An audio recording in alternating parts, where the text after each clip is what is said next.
मधुबन के बाबा,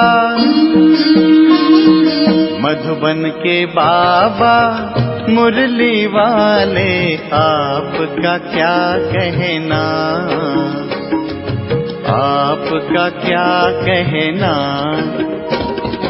ओम शांति।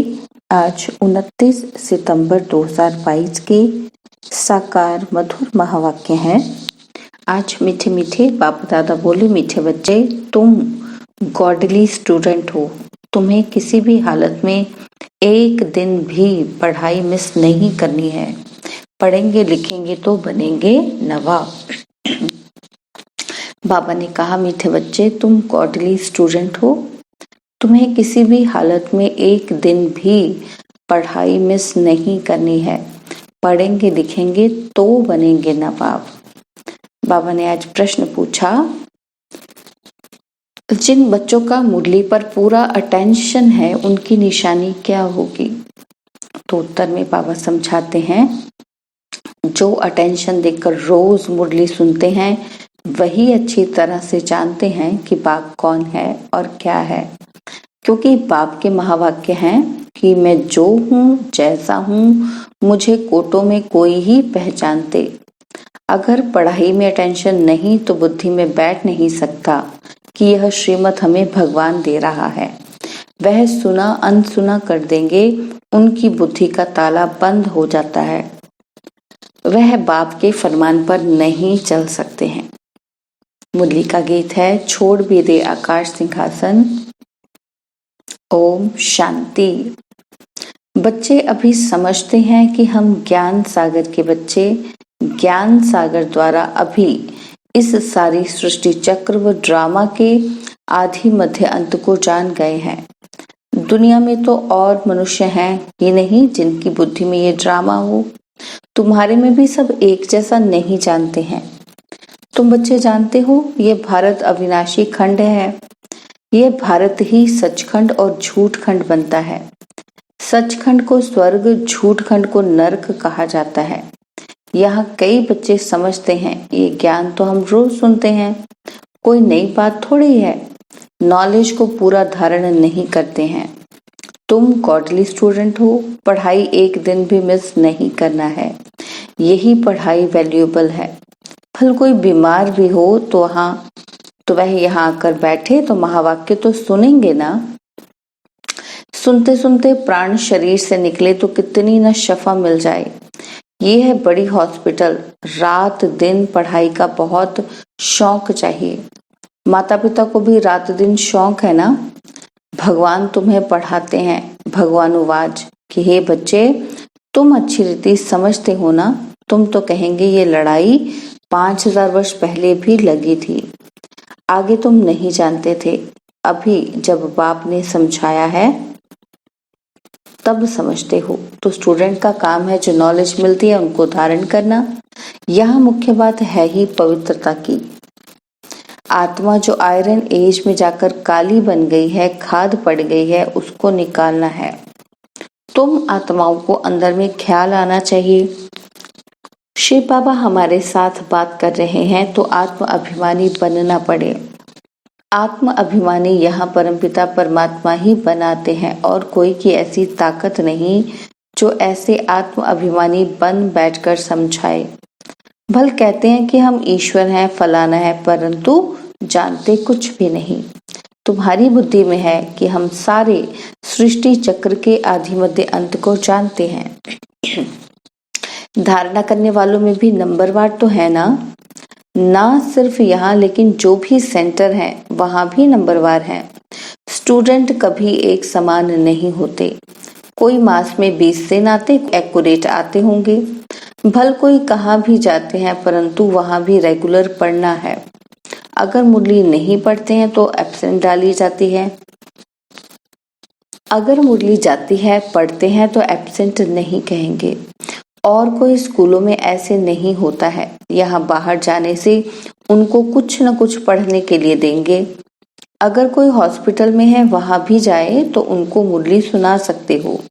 यह most valuable knowledge है। यह तो जानते हैं जितने अभी पास होंगे उतने कल्प कल्पांतर पास होंगे। यह बड़ी भारी पढ़ाई है, इसमें बड़ा अटेंशन चाहिए। ऐसे बहुत बच्चे हैं जिनको माया एकदम नाक से पकड़ लेती है, फिर भी याद नहीं रहता कि मैं गॉड फादरली स्टूडेंट हूँ। गाया भी जाता है कि गज को ग्राह ने खाया। यहाँ की बात है, कुसंग मिलने से खाना आबाद होने के बदले बर्बाद हो जाता है। बहुत थोड़े हैं जो अटेंशन से पढ़ते हैं। बाप कहते हैं मैं जो हूँ जैसा हूँ, विरला कोई मुझे समझ सकते हैं। अनपढ़ बच्चों को कोई बात कहो तो एक कान से सुन दूसरे से निकाल देते हैं। भगवान के हमको डायरेक्शन मिलते हैं, वह बुद्धि में नहीं रहता है। पूरा योग ना होने के कारण माया बुद्धि को ताला लगा देती है। यह दंड पड़ जाता है क्योंकि फरमान पर नहीं चलते हैं। बाबा कहते हैं कि मैं इतनी दूर से आया हूँ तुमको पढ़ाने, तुम श्रीमत को मानते नहीं हो तो फिर तुम्हारी क्या गति होगी। भगवान खुद बैठ पढ़ाते हैं, आज्ञा करते हैं, ऐसे नहीं कि प्रेरणा करते हैं। इसमें प्रेरणा की बात ही नहीं। यह तो ड्रामा बना बनाया है, अनादि है। यह तो पतित मनुष्य भी कह देते हैं कि परमात्मा की प्रेरणा से यह काम होता है, परंतु ऐसे तो है नहीं। ड्रामा का राज कोई भी साधु संत नहीं जानते हैं। बाबा ने आगे भी कहा था कि एक विराट रूप का बड़ा चित्र बनाओ विष्णु का। वो लोग तो रॉन्ग बना देते हैं। देवता, क्षत्रिय, वैश्य, शूद्र भी दिखाते हैं। डिटेल में नॉलेज कुछ भी नहीं जानते, सिर्फ ऐसे ही कह देते हैं, अर्थ कुछ भी नहीं समझते।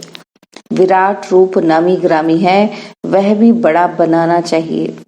भल हमारे इस चित्र में भी है ब्राह्मण, देवता, क्षत्रिय, वैश्य, शूद्र, परंतु बाप कहते हैं कि विष्णु का चित्र बनाना चाहिए, ऊपर में चोटी भी देनी चाहिए। शिव बाबा भी ऊपर में देना चाहिए, स्टार मुआफिक है। फिर ब्राह्मणों की चोटी, अंग्रेजी में भी लिखो कि यह बीके ब्राह्मण वर्ण है एक जन्म। यह है मोस्ट वैल्यूएबल जन्म। लीप जन्म, लीप युग है। यह है ऊंच ते ऊंच युग। इसको कोई जानते नहीं है, कोई भी शास्त्रों में यह नहीं है। पतित पावन बाप को बुलाते हैं तो इसका मतलब कलयुग का अंत है ना। संगम युग का तो किसी को पता ही नहीं है। बाप कहते हैं यह भी समझाओ। ब्राह्मण जन्म एक जन्म, फिर देवता, इतने जन्म और कितना समय। तुम क्रिश्चियन का भी दिखाते हो, 2000 वर्ष होंगे। फिर सबका पाठ पूरा होता है तो ये क्लियर लिखना चाहिए, ब्राह्मण वर्ण, देवता वर्ण, फिर क्षत्रिय वर्ण, राम राज्य। अभी तो है सब शूद्र वर्ण। विराट रूप दिखाना है। सारा खेल भी भारत पर बना हुआ है। भारत पावन, भारत पतित, बाकी सब बाई प्लाट है। उनका वर्णों के साथ कोई कनेक्शन है नहीं। भारत की महिमा बाप ने समझाई है। यह है अविनाशी खंड, यह विनाश नहीं होता। यह भी तुम जानते हो, बरोबर सत्युग में और कोई खंड नहीं होता। यह सब बाद में आए हैं, फिर सब खलास हो जाएंगे। अविनाशी खंड भारत ही रहेगा और सब खत्म हो जाएंगे। नाम निशान ही गुम हो जाता है। यह नॉलेज अभी ही तुम बच्चों की बुद्धि में है और कोई भी नहीं जानते हैं। भारत पवित्र से पवित्र खंड था। भारत को कहा जाता है धर्म क्षेत्र। दान पुण्य जितना यहाँ होता है और कहीं नहीं होता। यहाँ फिर से तुमको सारे विश्व के मालिक पने का वर्षा देते हैं। तुम इतना ऊंच वर्षा लेते हो, तुमको यह वर्षा था फिर गवाया है। हार जीत होती है ना। अभी तुम जानते हो हम जीत पा रहे हैं, फिर हार खाएंगे। यह हार और जीत का राज बुद्धि में फिरता रहेगा। जीत कैसे पाते हैं और फिर हार कैसे खाते हैं। सत्युग में ये नॉलेज थोड़ी होती है, वहां तो है प्रारब्ध। यह राज्य हमने कहाँ से लिया है यह भी वहां पता नहीं रहता। अभी ही बाप द्वारा तुम नॉलेजफुल बनते हो। इस नॉलेज के आधार से तुम जाकर प्रारब्ध पाते हो। ड्रामा की रील फिरती रहती है, जो इमर्ज होता है उसी अनुसार तुम्हारी एक्ट चलती रहती है। 84 जन्मों की एक्ट ड्रामा में नोंधी हुई है। आत्मा कितनी छोटी है, इसमें सारा पार्ट नूंधा हुआ है जो रिपीट होता रहता है। इसको कुदरत कहा जाता है। इस कुदरत को कोई नहीं जानते। इतनी छोटी आत्मा में कितना पार्ट है जो कभी विनाश नहीं हो सकता। इन साइंस वालों की बुद्धि अपने विनाश का प्रबंध कर रही है। तुम आत्मा ऊंच पद पाने का पुरुषार्थ कर रही हो। वह समझते हैं हम अभी स्टार मून के नजदीक आए हैं, प्लाट लेंगे। वह बड़ा महत्व देते हैं। हम तो कहते हैं कि यह तो सब अपनी मौत के लिए करते हैं। तुम बच्चे जानते हो ये सब तैयारी हो रही है स्वर्ग के गेट खोलने के लिए। यह लड़ाई बिगर स्वर्ग के गेट कैसे खुलेंगे? पतित दुनिया का विनाश तो चाहिए ना। इन बातों को विद्वान पंडित आदि थोड़ी जानते हैं। तुम जानते हो ड्रामा अनुसार नूंद है तो तुम बच्चों को ये पढ़ाई पढ़नी है। कोई तो सुनते सुनते पढ़ते पढ़ते खत्म हो जाते हैं, कोई तो बैठे हुए भी जैसे कि सुनते नहीं। धारणा जब खुद में हो तब तो औरों को समझा सके। धारणा ही नहीं, सर्विस ही नहीं करते तो पद क्या मिलेगा? हाँ, स्वर्ग में जाएंगे, राजाई में आएंगे, परंतु सब तो राजा नहीं बनेंगे ना। पढ़ेंगे लिखेंगे होंगे नवाब। जो नहीं पढ़ेंगे पढ़ाएंगे तो भरी ढोनी पड़ेगी। यह तो होना ही है। जाकर चाकरी करेंगे, राजाई में आएंगे, परंतु चाकरी करेंगे ना। प्रजा तो ढेर बनती जाती है, लाखों की अंदाज में बनती है। उनके भी तो नौकर चाकर होंगे ना। प्रदर्शनी में तो बहुत सुनेंगे, कुछ न कुछ बुद्धि में बैठेगा। आएंगे भी वही जो स्वर्ग में रहने वाले होंगे। संन्यास धर्म वाले थोड़े आएंगे। जो थोड़ा बहुत सुनेंगे वह तो प्रजा में आ ही जाएंगे। योग तो लगाते नहीं। विकर्म विनाश तो हो न सके तो पद कहाँ से मिलेगा? तो बच्चों को सारा राज समझाया जाता है। यह राजधानी स्थापन हो रही है। स्थापना जरूर संगम पर ही होगी ना। बाप कहते हैं मैं आता ही हूँ संगम कल्प के संगम युग पर। उन्होंने फिर युगे युगे लिख दिया है। तो भी 4 युग अथवा 5 युग कहो, फिर भी इतने अवतार क्यों दिखाई हैं? परशुराम अवतार, कच्छ मच्छ अवतार। परशुराम अवतार के लिए फिर दिखाते हैं कि कुल्हाड़ी उठाए सब क्षत्रियों को मारा। बाप कहते हैं ये कैसे हो सकता है? क्या भगवान ने इतनी हिंसा कुल्हाड़ी से किया? मनुष्य तो जो सुनते हैं सब सत सत करते रहते हैं, असत्य बात को भी सत्य मान लेते हैं। बाप कहते हैं कि यह सभी असत्य बातें हैं, सत्य कोई भी है नहीं। किसी को कहो तो बिगड़ पड़ते हैं। बाप कहते हैं कि युक्ति से काम लो।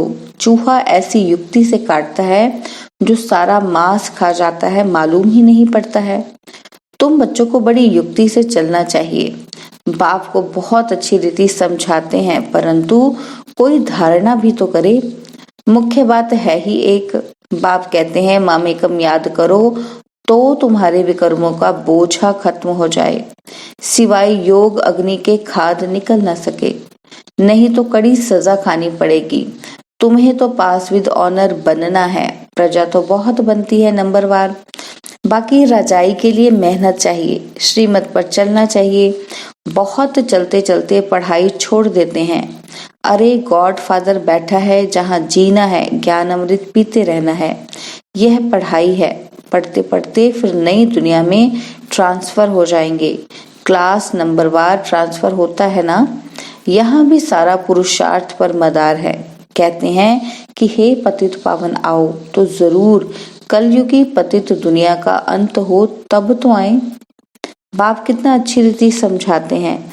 दुनिया में ब्लाइंड फेथ होने के कारण जिसने जो सुनाया सत सत करते रहते हैं, समझते कुछ भी नहीं। अच्छा, मीठे मीठे सिकिलदे बच्चों प्रति माता पिता बाप दादा का याद प्यार और गुड मॉर्निंग। रूहानी बाप की रूहानी बच्चों को नमस्ते। हम रूहानी बच्चों की रूहानी बाप दादाजी को दिलवा जान सिकवा प्रेम से नमस्ते। ओम शांति। प्यारे बाबा, मीठे बाबा, मेरे बाबा, शुक्रिया बाबा, शुक्रिया बाबा, शुक्रिया बाबा। धारणा के लिए मुख्य सार है। पहला पॉइंट, बाप की आज्ञाओं का उल्लंघन नहीं करना है, कुसंग से बचना है, रोज मुरली जरूर पढ़नी व सुननी है। सेकंड पॉइंट है विकर्मों का बोझा समाप्त करने के लिए याद में रहना है। जब तक जीना है ज्ञान अमृत पीते रहना है। बाबा ने वरदान दिया कि विनाश के पहले एवर रेडी रहने वाले समान और संपन्न भव। विनाश के पहले एवर रेडी रहने वाले समान और संपन्न भव। विनाश के पहले एवर रेडी बनना ही सेफ्टी का साधन है। अगर समय मिलता है तो संगम युग की मौज मनाओ, लेकिन रहो एवर रेडी, क्योंकि फाइनल विनाश की डेट कभी भी पहले मालूम नहीं पड़ेगी, अचानक होना है। एवर रेडी नहीं होंगे तो धोखा हो जाएगा, इसलिए एवर रेडी रहो। सदा याद रखो कि हम और बाप सदा साथ हैं। जैसे बाप संपन्न है, वैसे साथ रहने वाले भी समान और संपन्न हो जाएंगे। समान बनने वाले ही साथ चलेंगे। स्लोगन है जिनका स्वभाव निर्मल है उनके हर कदम में सफलता समाई हुई है। स्लोगन जिनका स्वभाव निर्मल है उनके हर कदम में सफलता समाई हुई है। ओम शांति। और अब यह एक बहुत अच्छी वीडियो भी जरूर देखें।